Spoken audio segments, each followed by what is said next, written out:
Hi hello friends. మేమైతే జంగారెడ్డిగూడెం వెళ్తున్నాం. మా చెల్లెలది జంగారెడ్డిగూడెం.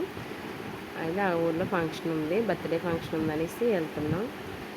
నేను మా హస్బెండ్ బండి మీద ఉన్నాము. మా నాన్నగారు బండి మీద లక్కీ సన్నీ ఉన్నారు, మా పిల్లలిద్దరు. మా మీద ముందు రావాలని చూస్తున్నారు ఫ్రెండ్స్. మేమేమో తొందరగా వెళ్ళిపోదాం అనేసి వెళ్తుంటే మాకన్నా వెనకాల ఫాస్ట్గా వద్దామని చూస్తున్నారు ఫ్రెండ్స్. మా నాన్నగారు అయితే మీసాలు తిప్పుతున్నారు. ఓకే ఫ్రెండ్స్, వీడియో నచ్చితే లైక్ చేసి షేర్ చేసి సబ్స్క్రైబ్ చేయండి ఫ్రెండ్స్. Thank you.